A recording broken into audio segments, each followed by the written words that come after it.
Hello dear students, again Vinay is here to welcome you in the class of Physical Education and Sports Science। तो पिछले जैसे कि हमने 5 क्लासें UP LT grade 2013 वाले paper को सॉल्व करने के लिए लगाई हैं और ये लास्ट क्लास है। इसमें हम पूरे 130 क्वेश्चन तक की जो सीरीज थी उसको खत्म करते हैं, ठीक है। दूसरी बात यह है कि इसको खत्म करते ही जस्ट हम लोग फिर जो यूपी टीजीटी का सिलेबस था वो लगभग कंप्लीट हो गया था उस टाइम में, जितनी लगभग 2 यूनिट उसकी। और इससे पहले हम लोगों ने यूजीसी की 1 यूनिट खत्म की थी, पेपर 2 की, ठीक है। इसके साथ ही अब क्या करेंगे, जो उस टाइम पे यूजीसी का जो सब्जेक्ट था वो स्टॉप हो गया था, तो अब हम उसको रिज्यूम करेंगे, ठीक है। इसमें हम 2 तरह से क्लासेस करेंगे, जिसमें क्या रहेगा, जिसमें यूजीसी का फर्स्ट पेपर की कुछ यूनिट्स हम करेंगे और कुछ सेकंड पेपर की यूनिट करेंगे, ठीक है। वो यूनिट जो काफी वैल्यूबल टाइप की यूनिट है, मतलब वैल्यूबल कहने का मतलब ये है कि ज्यादा स्कोरिंग यूनिट है और आसानी से हो जाती है, ठीक है। चलिए बढ़िया, तो आज की हम क्लास शुरू करते हैं। और आज जो है फिर हम 101 से लेके क्वेश्चन 101 से लेके 130 तक के क्वेश्चन करेंगे, ठीक है। चलते हैं, और इजी इजी से क्वेश्चन है, आप लोगों को बहुत अच्छे से समझ में आएंगे और हम लोग करते जाएंगे उसको, ठीक है। चलिए बढ़िया, तो पहला क्वेश्चन देखते हैं। Among the following which of the following is the jumping one. अभी देखिए जंपिंग इवेंट की बात कर रहा है, which of the following is jumping one. Javelin क्या है, ये थ्रोइंग इवेंट है, तो ये जंपिंग वन नहीं है। देखिए यह 100 मीटर है, ये भी आपका रनिंग इवेंट है, तो ये आपका जंपिंग नहीं होगा, ठीक है। डिस्कस ये भी आपका थ्रोइंग इवेंट है, तो सिर्फ जंपिंग वन आपका कौन सा वाला इवेंट हो जाएगा, लॉन्ग जंप का इवेंट है। अच्छा, इसमें कुछ इजी से क्वेश्चन है, और अगर ये बात आप देखेंगे तो लगभग जो भी यूपी टीजीटी के एग्जाम हो, चाहे आपके एलटी ग्रेड के एग्जाम हो, तो लगभग इनमें सेम से क्वेश्चन आते हैं, ज्यादा हार्ड क्वेश्चन नहीं आते। मतलब पीजीटी में तब भी अच्छा लेवल आता है थोड़ा सा, और कोई भी स्टूडेंट अगर जो यूजीसी नेट की तैयारी कर रहा है, तो वो ये सोचे कि अगर उन्हें कभी भी अगर टीजीटी का एग्जाम देना है, तो फिर मतलब इन छोटी चीजों को पढ़ना है, उनको ज्यादा कॉम्प्लेक्स चीजें इनमें नहीं आती हैं, ठीक है। चलिए नेक्स्ट क्वेश्चन देखते हैं। नेक्स्ट क्वेश्चन कह रहा है who is the wizard of hockey. तो इसका तो सीधा सा आंसर है, मेजर ध्यानचंद जी को हम क्या बोलते हैं, विजार्ड ऑफ हॉकी बोलते हैं, ठीक है। अच्छा, पहला अगर हॉकी का कैप्टन की बात करें तो कौन था, जसपाल सिंह। ये बात भी आप याद रखेंगे, ठीक है। बढ़िया, नेक्स्ट क्वेश्चन की तरफ तक चलते हैं। विच आर्टरी कैरीज डीऑक्सीजनेटेड ब्लड। इस बात को आप समझिए, ये कह रहा है कि कौन सी आर्टरी है आपकी, वो डीऑक्सीजनेटेड ब्लड को कैरी करती है, ठीक है, फ्रॉम लंग्स टू हार्ट। बात समझ में आ रही है।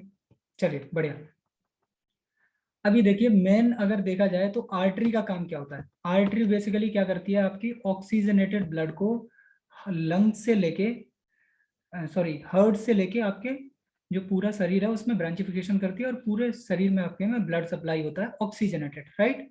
तो आर्टरी का काम क्या होता है, ऑक्सीजनेटेड ब्लड की सप्लाई करना, ठीक। फिर आर्टरी एक पर्टिकुलर पॉइंट पे जाके ब्रांच्ड काफी ढेर सारी छोटी छोटी, आर्टरी भी नहीं कह सकते उनको और वेन्स भी नहीं कह सकते, इनके बीच का पार्ट होता है, उसको हम कैपिलरीज बोलते हैं, जहाँ पे एक्सचेंज होता है किसका, deoxygenated blood to oxygenated blood, ठीक है। तो ऑक्सीजनेटेड ब्लड जब एक पर्टिकुलर रीजन में पहुंचता है जहां उसकी ऑक्सीजन खत्म हो जाती है, तो उसमें क्या करते हैं हम लोग, वहां पे ब्लड कैपिलरीज के थ्रू किस में चला जाता है, वेन में चला जाता है डीऑक्सीजनेटेड ब्लड, और वेन फिर दोबारा उसको, अगर हार्ट से ऊपर का पार्ट है तो उसको सुपीरियर वेना कावा लेके आती है हार्ट में, और अगर नीचे का पार्ट है तो इंफीरियर वेना कावा लेके आती है, और उसको कहाँ पे ले जाके पहुंचा देते हैं हम लोग, हार्ट में, ठीक है। ऐसे ही तो आर्टरी क्या करती है, ऑक्सीजनेटेड ब्लड को करती है, और वेन क्या करती है आपकी, डील करती है डीऑक्सीजनेटेड ब्लड के साथ। तो इतनी सी बात आपको समझ में आनी चाहिए। दूसरा, अगर उसमें कहीं भी वर्ड पल्मोनरी जोड़ गया, तो जो आर्टरी का काम है वो वेन का काम बन जाएगा, और जो वेन का काम है वो आर्टरी का जुड़ जाएगा। पल्मोनरी का सीधा सीधा किससे मतलब है, लंग से मतलब, ठीक है। तो जो अब क्वेश्चन पे आते हैं, कैरी डीऑक्सीजनेटेड ब्लड, ठीक है। तो पल्मोनरी आर्टरी क्या करती है, डीऑक्सीजनेटेड ब्लड कैरी करती है लंग से, सॉरी हार्ट से लंग्स में, ठीक है। जहां पे लंग्स में ये ब्लड क्या होता है आपका, ऑक्सीजनेटेड होता है, और फिर पल्मोनरी वेन के थ्रू फिर दोबारा ये हार्ट में आ जाता है, ठीक। दूसरी बात इसमें क्या है, coronary artery. Coronary artery artery क्या करती है, हार्ट में भी खुद ब्लड सप्लाई होता है, तो कोरोनरी आर्टरी खुद अपने आप में ब्लड को सप्लाई करती है हर्ट को, ठीक है। चलिए बढ़िया। सुपीरियर और इन्फीरियर वेना कावा के बारे में बता चुका हूँ आपको, लिम्फेटिक डक्ट के बारे में पहले काफी बता चुका हूँ, ठीक है। तो चलिए, तो इसका आंसर क्या हो जाएगा आपका, पल्मोनरी आर्टरी। अगले क्वेश्चन की तरफ चलते हैं। ये तो बड़ा इजी सा क्वेश्चन है, सब कोई इसको जानता है कि total number of bones human body में कितनी होती है, ठीक है, ये 206 होती है। लेकिन अगर इसमें क्वेश्चन कुछ इस तरह आ जाए कि जो छोटा बच्चा है, न्यू बॉर्न बेबी है, उसमें बोन्स कितनी होती है, तो उसमें 300 के आसपास की बोन होती है, तो आप याद रखेंगे उसको, ठीक है। अच्छा, इसी में मसल्स की आपसे पूछ लेता है, तो मसल्स हमारी कितनी होती है, लगभग 600 से ज्यादा मसल्स होती है, ठीक है, बढ़िया। What is the what is the cash price of Rajiv Gandhi Khel Ratna award, 3 lakh, 5 lakh, 6 lakh या 7.5 लाख, ठीक है। अब ये क्वेश्चन कब का है, 2013 का। तो 2013 में इसी तरह से थे, ठीक है। लेकिन आज के टाइम में इनकी जो प्राइसेस हैं वो थोड़ी सी हो गई हैं चेंज, ठीक है। तो आज के टाइम में ये जो प्राइस हैं वो थोड़ी सी चेंज हुई है, उनको आप देख लीजिए, फिर हम इसका आंसर करेंगे, ठीक है। इसके अनुसार जो ओल्ड लॉज हैं उनके अनुसार कितना था, 7.5 लाख मिलते थे। लेकिन अभी देखिए, मैं आपको यहाँ पे कंपैरिजन करके दिखा देता हूँ, जिससे कि आपके जो भी कंफ्यूजन रहेगा वो दूर हो जाएगा, प्लस आपको याद रहेंगी चीजें, ठीक है। अभी देखिए, अर्जुन अवार्ड में पहले 5 लाख रुपए दिए जाते थे, अभी उसको कितने दिए जाते हैं, 15 लाख रुपए दिए जाते हैं अर्जुन अवार्ड में। पहले 7.5 लाख रुपए राजीव गांधी अवार्डी को दिए जाते थे, अब 25 लाख कर दिया इसको। अच्छा, ध्यानचंद अवार्ड जो होता है वो आपको 5 पहले मिलते थे, अभी 15 हो गए, ठीक है। रेगुलर में 5 मिलते थे, अभी 10 लाख हो गए, ठीक। तो इतनी सी बात आप याद रखेंगे। अगले क्वेश्चन की तरफ चलते हैं। What is the another name of involuntary muscle. जो इनवॉलेंट्री मसल होती है, वॉलेंट्री इनवॉलेंट्री तो आप जानते होंगे कि वॉलेंट्री वो मसल्स होती हैं जो आपकी इच्छा के अनुसार करती हैं, the muscles to whom you can control with your will, right, अपनी इच्छा के अनुसार आप कंट्रोल कर सकते हैं, वो कौन सी होती हैं, आपकी वॉलेंट्री मसल्स होती हैं। और the muscles to whom you can not control by your own will, they will work by some sensations, you cannot control them, they come into the category of involuntary muscles, right। तो अब यहाँ पे पूछा है कि other दूसरा नाम क्या है इनवॉलेंट्री का, तो स्ट्रिप्ड मसल आप जानते हैं वॉलेंट्री मसल होती है, स्केलेटल मसल भी वॉलेंट्री मसल होती है, कार्डिक मसल इनके अलग ही फंक्शन है, इसको आप इसमें नहीं रख सकते, ठीक है। तो अनस्ट्रिप्ड मसल जो होगी वो क्या हो जाएगी, आपकी इनवॉलेंट्री मसल हो जाएगी, ठीक है। अब चलते हैं अगले क्वेश्चन को, क्वेश्चन नंबर 107 देखते हैं। Which kind of tournament is perfect for the badminton and tennis like tournament. तो आपको याद रहे कि एक टूर्नामेंट है जो स्पेशली टेनिस के लिए डिजाइन किया गया था बिगिनिंग में, ठीक है। वो क्या है आपका, चैलेंज टूर्नामेंट। तो चाहे बैडमिंटन हो या टेनिस हो, इनमें चैलेंज टूर्नामेंट का काफी वरीयता रहती है, ठीक है। चलिए 108, kinesiology the study of motion, simple सा क्वेश्चन है। 110 क्वेश्चन देखते हैं। Disease caused by the deficiency of vitamin A, night blindness होती है, ये भी आप बचपन से सुनते चले आ रहे होंगे। What is the weight of hockey stick. ये क्वेश्चन थोड़ा सा मतलब है फैक्चुअल, लेकिन आपको याद बना रहा है इसलिए ये बता रहा हूँ मैं। तो इसमें कितना होता है, 28 ऑन्स का होता है। दूसरा हॉकी का एक और 28 से 8 से आप याद रखेंगे कि जो बैकबोर्ड होता है किसका, जो आपका गोल होता है ना, गोल देखिए, गोल में आपका जो बैकबोर्ड होता है, बैकबोर्ड लगा रहता है पीछे, उस ब्लैक बोर्ड की हाइट जो होती है वो कितनी होती है, वो आपकी होती है, कितनी होती है, वो आपकी होती है 18 इंची। तो ये याद रखेंगे, इस बार यूपी टीजीटी में ये क्वेश्चन पूछा भी गया था, ठीक है। अगले क्वेश्चन को देखते हैं। Which part of shell is known as power house of the cell. It's easy question because since class 8 you are continuously reading this question. The answer is mitochondria. Lady Ratan Tata cup competition is related to, ये किससे related है, तो ये hockey से related है। Simple सा इसका B answer जो है वो करेक्ट हो जाएगा। अगला क्वेश्चन देखते हैं। Meaning of AIDS is, AIDS का मीनिंग जो है वो फुल फॉर्म क्या है, राइट। एक्वायर्ड इम्यूनोडेफिशिएंसी सिंड्रोम इसकी राइट एक्सप्लेनेशन है, ठीक है। चलिए नेक्स्ट देखते हैं। The kho kho federation of India की स्टैब्लिशमेंट जो है वो कब हुई है, तो खो खो फेडरेशन, अच्छा इसमें इसको लेके ना काफी टेंशन रहती है, किसी में 1956 दे देता है, किसी में 60 देता है, पर ये है कि एक्चुअली में इसकी 1960 ही इसका आंसर है, ठीक है। चलिए बढ़िया। Our body is made up of mainly living units. अब इस बात को आप समझिए थोड़ा सा, ये कह रहा है लिविंग यूनिट्स की बात कर रहा है, ठीक है, यूनिट की बात कर रहा है, तो इसका आंसर जो है वो सेल है। अब लिविंग ग्रुप ऑफ यूनिट्स की बात कर देता तो इसमें टिश्यू आ जाता, और मोर देन मैनी यूनिट्स की बात करता तो फिर क्या होता इसका आंसर? तो इसका आंसर आपका हो जाता, क्या हो जाता है इसका आंसर? बढ़िया, जल्दी से कमेंट करके बताइए। वेरी करेक्ट, तो इसका आंसर क्या हो जाता? ऑर्गन। ठीक है, चलिए अगला क्वेश्चन देखते हैं। The YMCA club boy scout guidance and come under the category of, किसकी कैटेगरी में आती हैं? जैसे हमारे पास गवर्नमेंट जो ऑर्गेनाइजेशंस होते हैं, गवर्नमेंट सेक्टर होता है, प्राइवेट सेक्टर होता है, वॉलंटरी सेक्टर होता है, ठीक है, गवर्नमेंट मतलब गवर्नमेंट जिसको डील करती है, पब्लिक सेक्टर जिसको डील करता है, राइट। ऐसे ही प्राइवेट हम कोई भी ऑर्गेनाइजेशन हमारी स्वयं की होती है, ऐसे ही एक वॉलंटरी एक्शंस है। और ये यंग मैन क्रिश्चियन एसोसिएशन की बात करें, ठीक है, इसके क्लब जितने भी हैं, और बॉय स्काउट गाइडेंस के क्लब जो है, ये दोनों के दोनों किस में आते हैं? वॉलंटरी एक्शंस के उसमें आते हैं, ठीक है।